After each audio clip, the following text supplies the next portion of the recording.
Mobembo ezali ndeli wateo Nakei kasilobi nakozonga Mayama Mobembo ezali ndeli wateo Totika bamboka musika Tokende koluka bomoima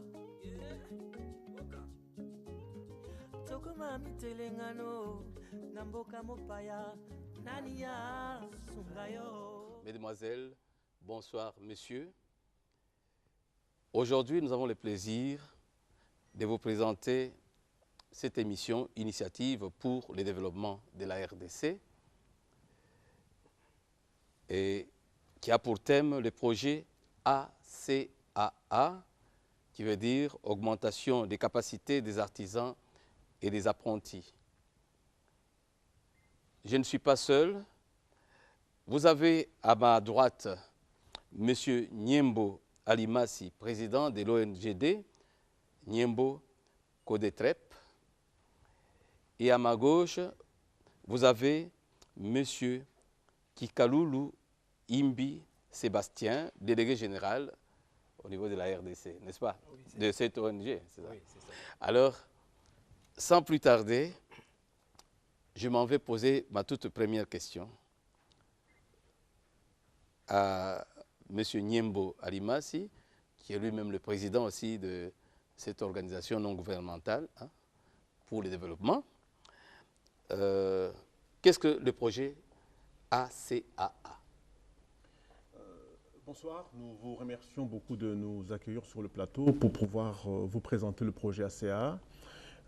D'abord, je voudrais remercier tous ceux qui nous ont accompagnés tout le long de notre ONG pour arriver à ce projet. Donc je tiens beaucoup à remercier Madame Joëlle, qui est la cofondatrice, qui reste aussi gardée, c'est le mois de la femme, les enfants. Le colonel Bandombele de la police nationale, qui est membre de la structure organisatrice. Le délégué général Sébastien Kikalou qui est là. Le secrétaire général du développement rural qui est notre partenaire, et le collège de conseillers qui nous écoutent et qui nous canalisent pour ça. Le projet ACA qui signifie augmentation de capacité des artisans et des apprentis, et qui est porté par notre ONGD, donc qui signifie co-développement par l'échange, le partage, le transfert de savoir, connaissances et techniques. Et la finalité de notre ONG, c'est de pouvoir aider au co-développement de notre pays à travers de projets visibles. Et c'est pourquoi nous avons mis en place le projet ACA. Le projet ACA, une petite historique, c'est que nous sommes partis d'un constat, c'est que notre pays était toujours en sous-développement malgré beaucoup de docteurs, des intellectuels. Nous nous sommes rendus compte que nous manquions des ouvriers qualifiés. Et le fait de manquer des ouvriers qualifiés nous empêchait dans certains domaines de nous développer. Et c'est pourquoi nous avons vu qu'aujourd'hui, le souci du président, c'était de pouvoir créer une certaine classe moyenne à partir de ruraux. Et on voit que les ruraux habitent dans des contrées qui sont enclavées, n'arrivent pas à amener de leur production vers le centre de consommation pour pouvoir un peu gagner un peu plus. Donc, et on s'est rendu compte que le problème se pose au niveau d'infrastructures. On ne pouvait pas construire de routes parce qu'un kilomètre coûte 1 million. Donc on a vu que la RDC possède des routes naturelles, donc on peut naviguer partout en RDC par voie fluviale. Mais il manquait d'automobiles, pour ainsi dire, de moyens pour circuler. Et actuellement, nous avons des baleinières qui sont utilisées régulièrement, mais qui causent beaucoup de désolations. Et ces embarcations sont inadaptées.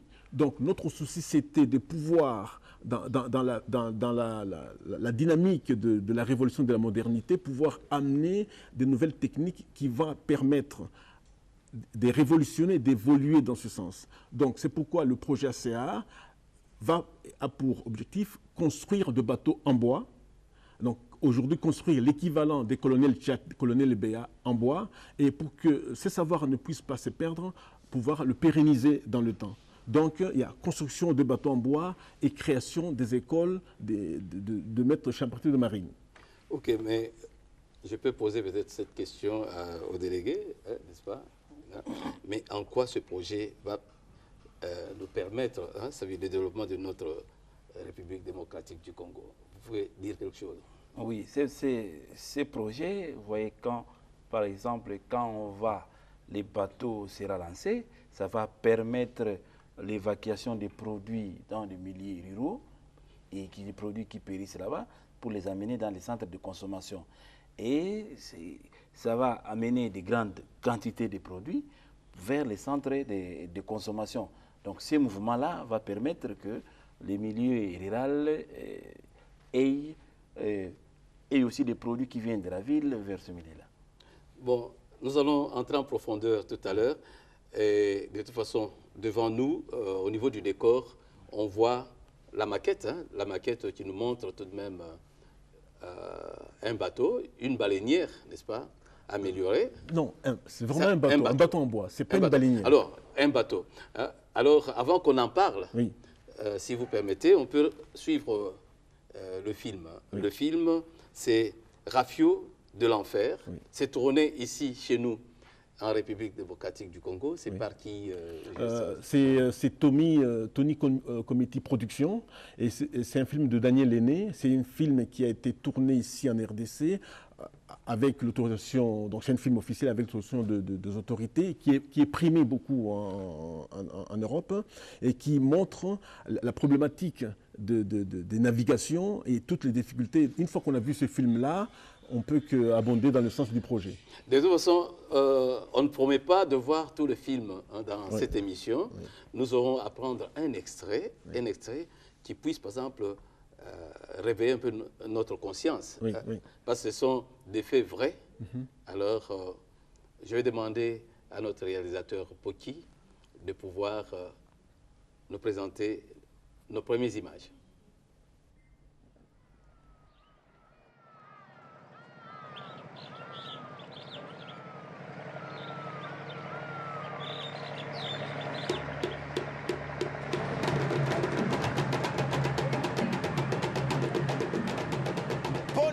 Moko na biso longola ba accident longola ba panne à moteur ba maladie brisque ba mort subite. On pourrait croire à un exode, croire que tous ces gens sont des réfugiés. En fait, il s'agit d'une ligne régulière qui transporte des passagers sur le fleuve Congo, l'un des fleuves les plus dangereux du monde. Le capitaine, c'est un cascadeur, il se débrouille bien, c'est un vrai combattant.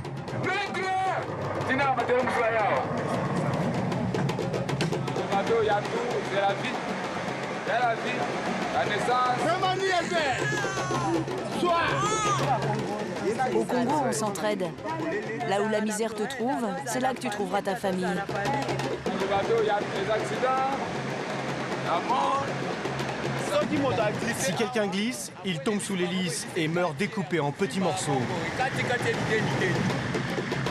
2000 passagers s'entassent les uns sur les autres pendant plusieurs semaines. Je manque de tout. Je n'ai plus de quoi manger. Mes seules provisions, c'est l'eau du fleuve.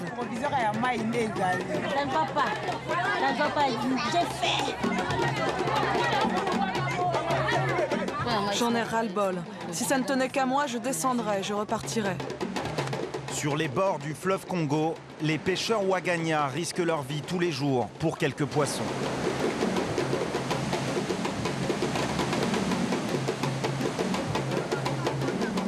Que Dieu bénisse ce fleuve qui nous nourrit et nous fait vivre. Le fleuve Congo est sacré.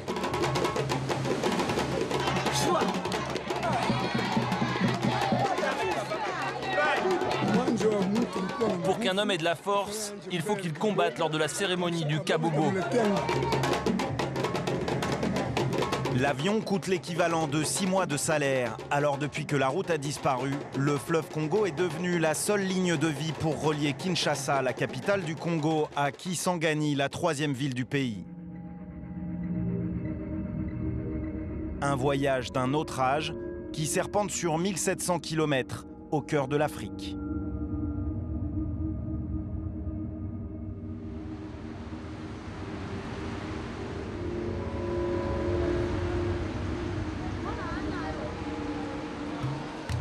Cela ressemble à un cimetière de bateaux, une casse. Et pourtant, nous sommes dans le port de Kinshasa, l'une des plus grandes villes d'Afrique.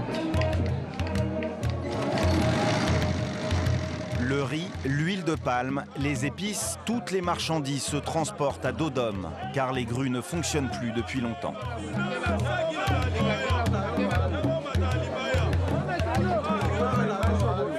Au milieu de cet enchevêtrement de bateaux se trouve le Gbemani, un transporteur de fret qui embarque aussi des passagers, mais sans cabine. Pour voyager, il faut se faire une place sur le pont du bateau. Chacun s'installe comme il peut. Le Gbemani prend alors des allures de bidonville flottant. À son bord, 800 personnes qui partent retrouver leur famille pour un enterrement, un mariage. D'autres rêvent de fortune et embarquent pour tenter leur chance dans les mines de diamants à l'autre bout du pays. Mais au Congo, l'échelle du temps n'a pas la même valeur que partout ailleurs. Cela fait près d'un mois que ces voyageurs attendent le départ bloqués sur le pont du bateau, sous un soleil de plomb. Fatigués, à bout de nerfs,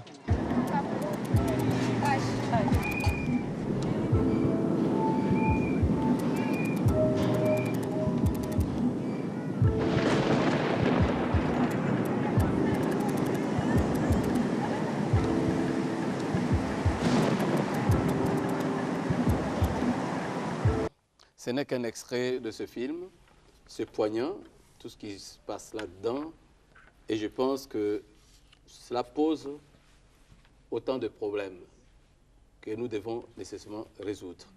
Et je pense que le président de l'ONGD, Nyembo Kodetrep, a une solution à cela.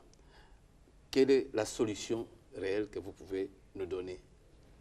La solution réelle, c'est pouvoir construire, donc remplacer ces baleinières par de bateaux en bois qui offrent sécurité, qui offrent solidité et qui offrent longévité.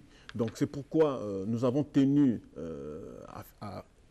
la maquette a été construite en France, nous l'avons fait voyager ici parce que quand on parle de bateau, que les gens voient vraiment la différence entre une baleinière et un bateau, parce que c'est vraiment un bateau.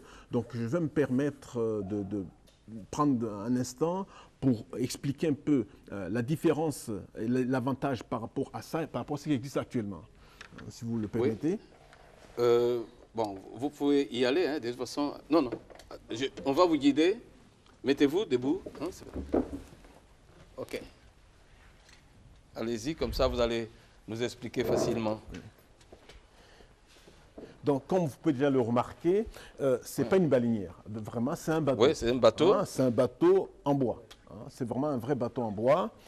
Et déjà, par rapport aux baleinières, hein, déjà, la première chose qui frappe, c'est que lui, il est en double coque renforcée. C'est-à-dire, donc, on a fait exprès de laisser cet espace pour voir qu'il y a la première coque, et à l'intérieur, c'est de la charpente, et à l'intérieur, il y a une deuxième coque. Donc, il fait que ça permet déjà, ça évite à ce que le bateau puisse se casser, puisse vriller. Ça, c'est déjà une première en termes de construction de solidité. La chose qu'on voit déjà par rapport aux baleinières, si vous remarquez les baleinières, ici, oui, il y a une cabine de commande. Les baleinières n'ont pas de cabine de commande. Le commandant ne voit pas devant. Il est aveugle, oui, donc on met des bouts de bois là-bas pour sonder. Déjà, il y a ça. Et on voit par rapport au film qu'on a vu, il y a des sanitaires. Donc, il y a des sanitaires, il y a des chambres, il y a des cuisines. Et très important, les gens ne sont plus assis exposés aux intempéries, les gens sont assis. Donc, ça peut prendre une centaine de personnes assis confortablement et ils sont protégés par des intempéries. Donc, ça fait l'équivalent de 3e classe. Donc, les gens peuvent dormir et manger là-dedans. Et c'est déjà une évolution par rapport aux techniques. Et c'est une révolution parce que les baleinières ont des moteurs hors bord. Lui aurait un moteur in-bord. Qui dit moteur in-bord signifie courant électrique. Qui dit courant électrique dit possibilité d'émettre des chambres froides. Donc, donc il y aura des chambres froides ici. Oui, même, on peut aménager une chambre froide. Pour prendre les vivres, oui, par exemple. Le mettre ici, une chambre froide. Et qui dit chambre froide, ça signifie, chez nous, on a pu dire que chez nous, Bambisi Bakoufa na Bumpaka. Donc là, on pourra maintenant manger du poisson frais venant de nos contrées. Et donc ça rentre dans cette dynamique de révolution où maintenant nos paysans vont pouvoir gagner un peu plus, augmenter leurs revenus. Et très important par rapport aux baleinières, si il rencontre, déjà lui, il ne pourra pas s'ensabler ou bien rencontrer un temps parce qu'on va leur doter des sondes qui coûtent entre 100 et 200 $. Donc ces sondes-là peuvent sonder à 3 mètres et peuvent sonder à 50 mètres. Et quand ils rencontrent un arbre, il est fait déjà par sa structure, si vous remarquez bien, si on le fait basculer. Donc vous voyez, il y a ce qu'on appelle la quille. Ça longe tout le bateau tout le long. Donc ça fait au niveau de la solidité. Et aussi, si ça venait par exemple à rencontrer un tronc d'arbre, donc si vous pouvez approcher pour bien voir, il y a tout des dispositifs qui fait office d'amortisseur. Donc, si ça venait à prendre le choc, déjà, lui, il est au niveau de la proue. Donc, ça se soulève, en fait. Ça se soulève. Et il y a il y a des pièces, c'est énorme. Ça, en réalité, il est à l'échelle 1/10. Donc, si ça venait à rencontrer ces pièces-là, donc en fait, ça c'est 2 boîtes qui fait une pièce de 10 cm sur 1 mètre. Ça c'est des boîtes. Et si malgré ça, le choc est toujours important, donc ces pièces-là qui sont énormes, parce qu'il ne faut pas oublier que le bateau, en réalité, il fait 3 mètres de profondeur et 7 mètres de large. Donc ce sont des pièces énormes. Donc pour ainsi dire, ce sont de bateaux. Vous remettez. Oui, on appelle ça la guirlande en termes techniques. Ok, d'accord. Je suis en train d'apprendre, parce que c'est vous qui construisez. Il y a une petite nuance. Moi, on m'a appris, c'est-à-dire j'ai approché les maîtres de charpentier de marine, j'ai appris à construire auprès d'eux, mais ce sont des maîtres de charpentier de marine français. J'ai cette chance-là de les approcher longtemps. Ce sont des compagnons, des maîtres compagnons français qui viendront transmettre le savoir à nos jeunes Congolais. Et congolaise. Alors, parce que vous m'aviez dit l'autre fois que, de toute façon, ces bateaux seront construits sur place ici. Oui. Nous reviendrons à cela. Oui. Et que même les handicapés, même les femmes, les jeunes filles participeront. Donc, il y aura carrément comme une école, un atelier qui va permettre aux Congolais à se prendre en charge dans ce sens-là. Oui, parce qu'en fait, il y a le grand enjeu, c'est que nous, on veut, c'est-à-dire dans le projet, partout où le projet sera dupliqué, il y aura au moins 40% de femmes, au moins 20% d'handicapés. Donc, nous avons, c'est un challenge qu'on se donne, et puis ça tombe bien, c'est le mois de la femme. Ok, de toute façon. Mais pour voir, quand les passagers vont pas prendre place sur le pont, non? Non. Les passagers prendront place là-bas. Mais bon, vous savez... Mais ici, parce qu'on a vu, dans les images, c'est comme si les gens voulaient fuir peut-être quelque chose. Bon, tout était sur le pont. Non, parce que la problématique, c'est que comme il n'y a pas beaucoup d'embarcations, donc la première embarcation qui se présente, tout le monde veut se ruer là-dessus. C'est pourquoi il est très important. Le projet, il est énorme. Donc nous avons comme partenaire l'État congolais. Donc, nous ne serons pas des marchands, nous allons seulement amener le savoir et il appartient à l'État congolais de s'en approprier, d'en faire sien et de les dupliquer. Donc, c'est pourquoi nous, chaque fois, le projet, en termes de partenariat, donc nous avons toujours demandé à ce que le RAIS puisse s'en approprier, en faire sien. Aujourd'hui, ça avance bien. Alors, donc, s'il y a plusieurs bateaux, pareils, je pense que le trafic sera convenable et les gens peuvent y aller d'une manière décente pour voyager dans de bonnes conditions et non être là pour dire toi que je m'y mette comme ça, pardon, vous vous déplacez, l'autre remplace pour prendre votre place. Il y a cet aspect-là, il y a ça, et c'est surtout, il y a la sécurité. Il y a la sécurité. Donc, ça, le bateau en bois, pour la même dimension, même capacité, il transporte 5 fois plus qu'une baleinière. et va 2 fois plus vite. Donc pour la même dimension, parce qu'il est en double coque renforcé, c'est-à-dire une baleinière qui transporte au maximum 1000 sacs de maïs, lui transporte 5000 sacs.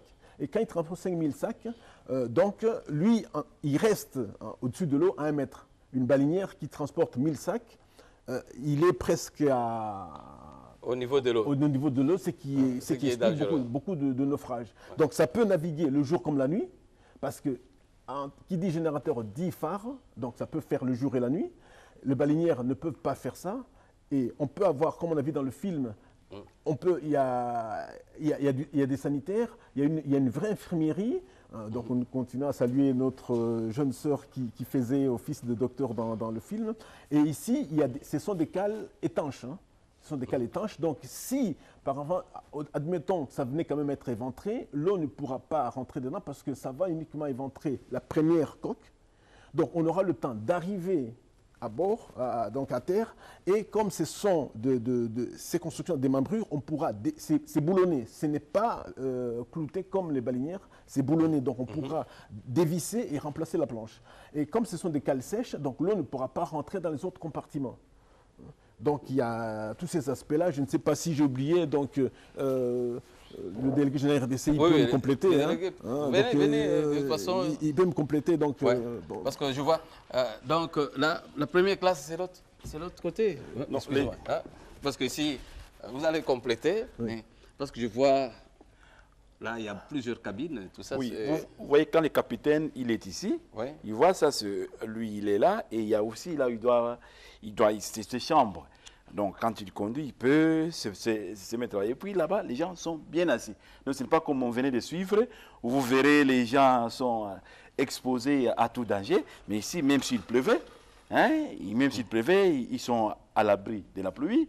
Mais s'il fait très chaud, ils sont là bien assis. Et leurs marchandises ou bien leurs bagages? C'est à l'intérieur ici. C'est à l'intérieur. Bon, on va nous montrer, bien sûr. Ça sera à l'intérieur. Hein, donc, ce à l'intérieur. sont des cales sèches. Voilà. Des cales sèches, où on place tout ce qui est comme bagage et tout ça. Et ça, ce sont les îles. Voilà. Donc c'est fait en taille normale. Donc on peut mettre là, des voitures peuvent rentrer dedans, en taille normale, à l'échelle d'un dixième. Donc c'est fait pour pouvoir rentrer de grosses marchandises. Et le pont, il est assez soutenu, on peut le renforcer. Comme on a vu sur le bateau de camion, ça peut aussi mettre de camions dessus, en fait. En plus aussi, il y a certains cours d'eau où la longueur, la grandeur du bateau ne peut pas suffire. On peut enlever cette partie ici. Hein, vous voyez là. Oui, on enlève. Donc ça c'est pour Kinshasa, Kisangani. Kisangani. Mais pour le cours d'eau, les petits cours d'eau, en fait, ça revient à faire ça. Voilà. Si on enlève ça. Ouais. Voilà. Et puis on va prendre. Voilà. Je laisse ça au délégué. Oui. Le délégué, bon. Oui. On va vous aider. Oui, ça va. On va le faire quand même bosser. Hein. Ok. Voilà. Il ne faut pas se casser. Voilà. Voilà. Maintenant. Donc tout est démontable aussi. Oui. Alors donc, là maintenant, on a cette partie. On a cette partie. D'autres cours d'eau qui ne peuvent pas contenir cette longueur. Mais avec le même moteur. Avec le même moteur. Alors, je pense que quand ça devient comme ça, la vitesse va augmenter encore plus. Non, parce qu'en fait, on peut, exemple, il y a pour le modèle 40 mètres, on est sur 200 chevaux. On peut le passer à 100 chevaux. On peut mettre même la motorisation 200 chevaux. C'est question économique, si on veut aller plus vite. Hein. Mais on peut le descendre à 100 chevaux, donc ça ne pose pas de problème. Non, c'est tout à fait intéressant. Moi, je pense que les autorités qui nous suivent peuvent comprendre que cette initiative peut amener tout de même une sorte de bouffée d'oxygène à nos passagers, à ceux qui souffrent pour voyager d'ici Bumba, d'ici Kisangani et pourquoi pas ailleurs, comme ça, qu'ils puissent vivre convenablement sur ce fleuve qui est une grande route pour nous, n'est-ce pas? Oui. Alors,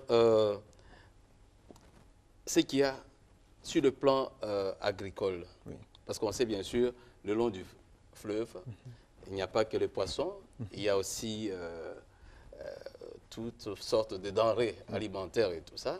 Et comme vous avez dit qu'il y aura, par exemple, des congélateurs, etc., etc., pensez-vous que vous aurez le temps de former suffisamment les gens pour pouvoir occuper des fonctions dans l'exercice de ce bateau-là?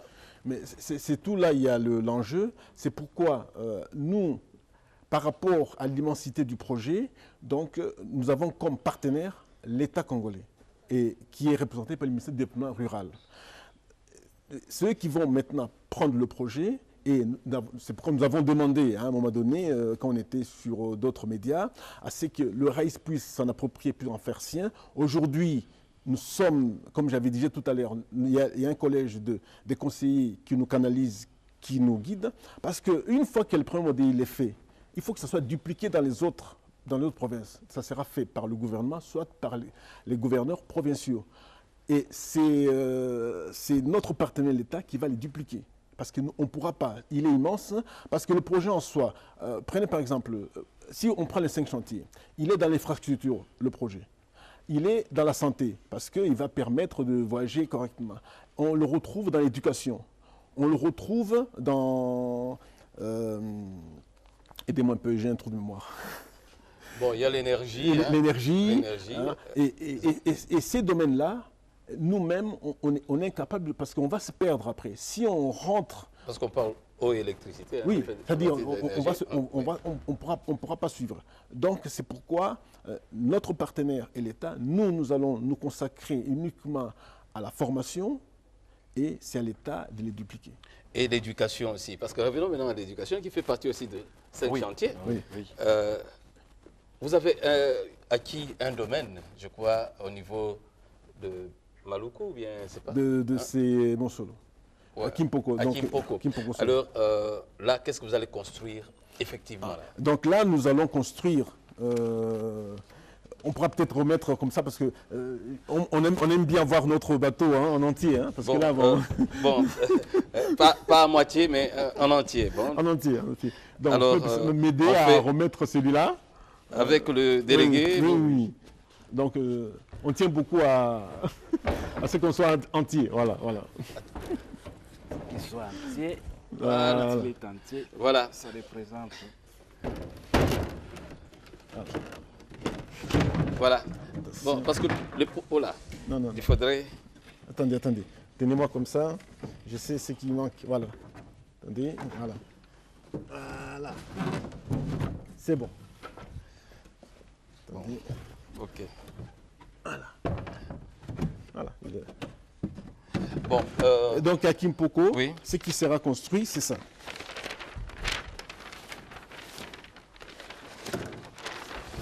Il faudrait que nous tenions cela comme ça. Bon, une caméra peut facilement prendre cela. Donc c'est un grand atelier. Parce que quand on regarde la coupe, n'est-ce pas, on voit l'atelier avec beaucoup de classes. Donc, il fait en soi, lui, il fait 50 mètres.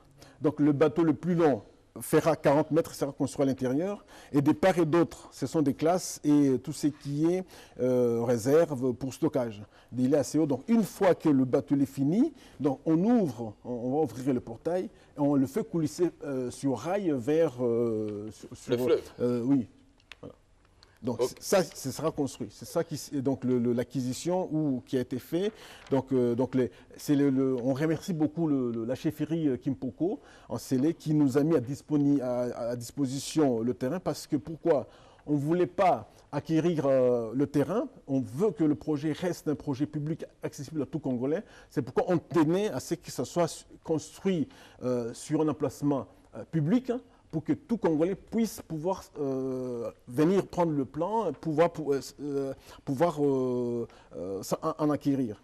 Et le fait que notre partenaire, c'est l'État congolais, donc n'importe quel Congolais peut pouvoir venir s'y ressourcer ou bien acquérir le projet qu'on fait. Mais au niveau des provinces, parce que ici, c'est un projet qui se limite plus ou moins à Kinshasa, même si le bateau va aller... Qui commence à Kinshasa. Alors, maintenant, au niveau des provinces, est-ce que vous pensez qu'il y aura des antennes qui pourraient aussi booster le même genre d'atelier et tout ça. Aujourd'hui, bon, par rapport aux gens qui sont à côté de nous, ils sont prêts, des gouverneurs des provinces sont prêts, exemple au niveau Kasaï, au Prince oriental, à l'Équateur, même au Katanga, ils sont prêts à pouvoir les déployer. Mais nous, on tient d'abord à ce que le premier se fasse ici. Ici, c'est parce qu'il y a beaucoup de visibilité, et puis une fois que le projet est fait, maintenant, ça sera à ces gouverneurs de pouvoir dupliquer le projet qu'on fait. Alors, quels seront les enseignants les enseignants, bien sûr, vous allez compléter. Est-ce que les enseignants viendront d'ailleurs, ou bien ce sont des ingénieurs d'ici qui viendront peut-être apprendre aux apprenants? Non, les enseignants viendront d'ailleurs, ils viendront, les apprentis, on va les prendre ici. Alors, ça sera par module. Quand ils viennent, ils vont venir, ils apprennent, parce qu'au même moment qu'ils apprennent, et la pratique, ils les font sur ces bateaux. Donc, quand vous apprenez, ils vous apprennent, après, les professeurs peuvent retourner avec le concours du président. Donc, l'État, c'est pourquoi on parle vraiment de l'implication de l'État, parce qu'il en a eu. Quand on a présenté au niveau du ministère du Développement rural, le secrétaire général avait demandé à ce qu'ils défendent, ce qu'il a défendu. Alors maintenant, les procès viendront. Et quand maintenant les élèves, les apprentis là, les acteurs auront acquis, ils peuvent, donc à ce moment où ça pourrait partir dans d'autres provinces. Donc le départ, c'est ici, à Kinshasa. Donc ce n'est pas que ça va rester ici, mais pour que ça aille dans d'autres provinces, il faut d'abord que ça aille. Ça commence par ici. Pour le grand rayonnement. Bon, nous allons prendre place, n'est-ce pas? Merci bien. Pour poursuivre notre entretien.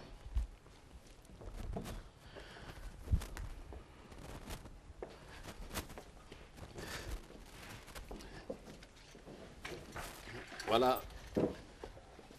L'émission est vivace et puis l'intérêt du sujet nous pousse nécessairement à essayer de trouver les meilleures solutions à nos problèmes.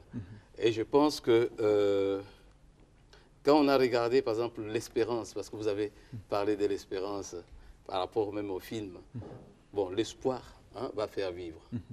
Et peut-être que tous les Congolais seront disciplinés cette fois-là, quand il y aura suffisamment de bateaux dans ce sens pour pouvoir voyager d'une manière convenable, comme partout ailleurs. Avez-vous un mot à dire, monsieur le délégué, sur, par exemple, cette espérance que vous êtes en train de donner? Nous avons la foi. Nous avons la foi que quand vraiment le premier bateau sera mis en mouvement, il y aura des gens qui vont se précipiter pour que chacun voudra que non, moi je puisse obtenir. Comme a dit le président, nous ne sommes pas des marchands. Nous nous arrêtons à l'enseignement et puis on fabrique les premiers bateaux. Les restes là, la vente, ce n'est pas notre problème. Et dès que le premier bateau sera mis en mouvement, vous verrez vous-même que chacun voudra en avoir parce que ça transporte, comme a dit le président, un tonnage plus élevé que la baleinière. Et puis, c'est un projet qui retient. Mais le délai peut-être pour qu'on voit la faisabilité, n'est-ce pas? Parce que vous êtes en train d'implanter ce projet. On pourrait voir le premier bateau fabriqué par les artisans et apprentis quand? Le premier pourra démarrer d'ici 3 mois. Nous sommes dans une période de transition, donc le temps que l'administration, donc au niveau gouvernement, puisse se mettre en place. Nous avons quand même des contacts au niveau administratif. Quand ça sera mis en place, et à ce moment-là, avec notre partenaire, nous allons maintenant nous partager les rôles. Parce qu'aujourd'hui, toutes les formalités d'administration finies, le terrain, il est là, et maintenant, il reste à démarrer. Donc, à se partager cet aspect-là des choses. Et moi, je dois là bientôt retourner en Europe et voir maintenant avec les maîtres des championnats de marine comment les gens vont commencer à venir, où ils vont loger. Il y a cet aspect-là logistique à régler. Bon, oui, c'est là où ça demande l'implication de l'État, parce que quand on a eu d'autres contacts, quand ces professeurs viendront, alors ils doivent être exonérés de certaines choses et la prise en charge, parce que nous, comme ONG, ne sera pas les prendre, les nourrir et tout ça pendant longtemps. Donc c'est là où nous sollicitons vraiment, nous avons demandé l'intervention du pouvoir public. Et du chef de l'État. Oui, c'est là aussi. Le chef de l'État qui est le grand patron des 5 chantiers. Oui, d'autant plus que ça rentre dans les 5 chantiers. Et c'est pour la modernité, de toute façon, oui. N'est-ce pas, par rapport à son discours aussi. Oui. Je pense que ça va aider tout de même à... Parce que le projet en soi, il va créer des emplois. Il va créer des emplois, il va désenclaver nos contrées, il va permettre donc l'acheminement de... Et le fait de créer des emplois, ça va occuper des jeunes et ça va lutter comme le fleuve comme Koulouna. Parce que c'est l'oisivité qui fait qu'il y a ces jeunes-là, ils sont oisifs. Et comme ces projets-là, il va aussi en prendre en compte, comme on a dit tout à l'heure, les femmes, les handicapés, et c'est un projet qui est social. Donc ça rentre dans ces aspects-là qu'en fait.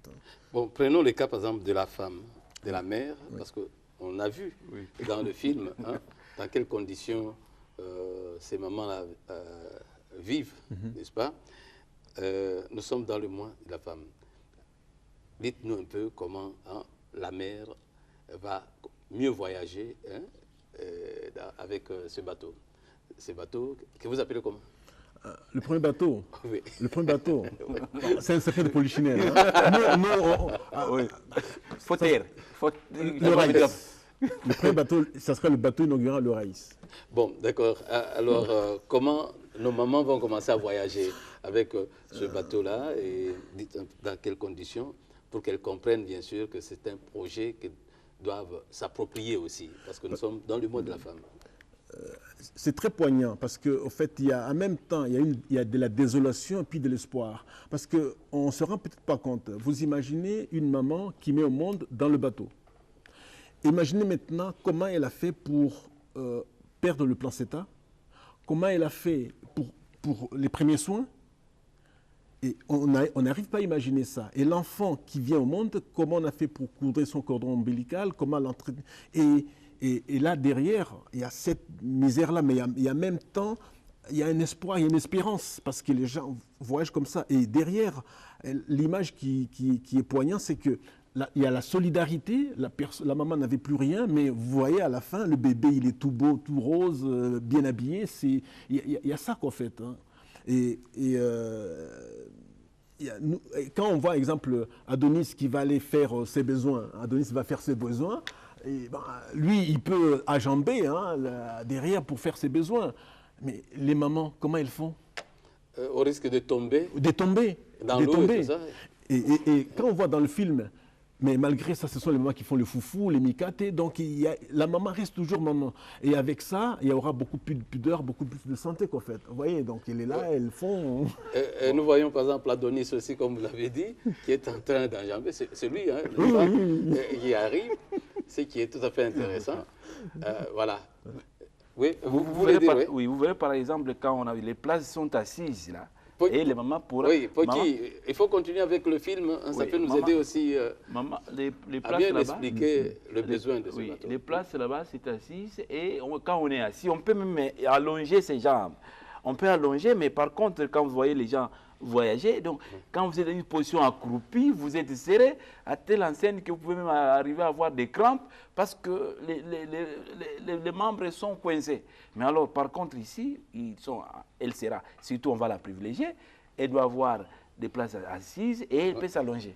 Ok, nous voyons, c'est la douche pour hommes. Alors, quand les hommes ont terminé, il faudrait peut-être céder aux mamans. Alors, personne n'est pas ce soir-là.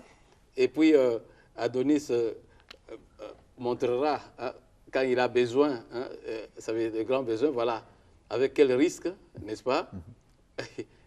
Et tout ça, ça pose un problème. Bon, nous allons bientôt terminer notre émission. Il nous reste peu de temps. En guise de conclusion, qu'est-ce que vous dites en une minute? Oui, en une minute, c'était un projet qui qui est public, un projet qui est vraiment très important pour notre pays. C'est pourquoi le ministère du Développement rural l'a pris. C'est un partenaire pour le compte de l'État. Et puis nous demandons à ce que l'État puisse, surtout au niveau le plus élevé, s'approprier de manière que ça puisse vite commencer. Ok. Voilà. Et Président, donc, je voudrais insister sur préciser une chose. Donc on veut l'implication de l'État, d'autant plus que depuis qu'on a commencé ce projet, en 2007, où on a fait beaucoup d'allers-retours au Congo, nous ne sommes pas subventionnés. Nous le faisons avec nos deniers. Et maintenant, nous sommes arrivés à ces stades. Nous souhaitons que...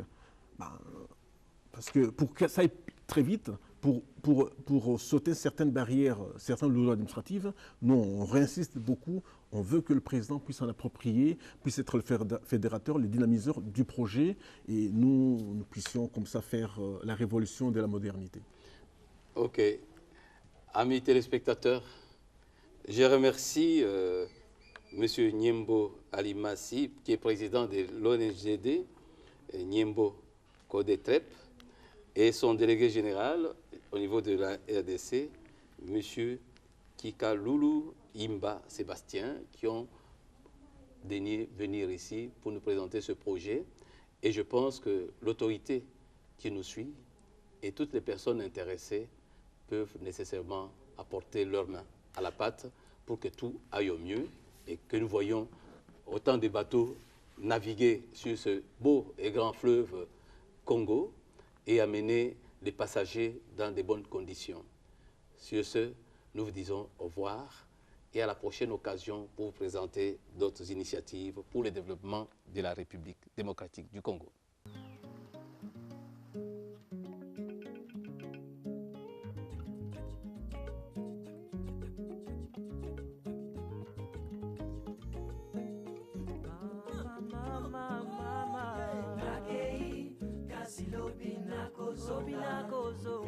Mobembo ezali ndeli wateo nakei kasi lobi nakozonga mayama mobembo ezali ndeli wateo totika bamboka mosika tokende koluka bomoima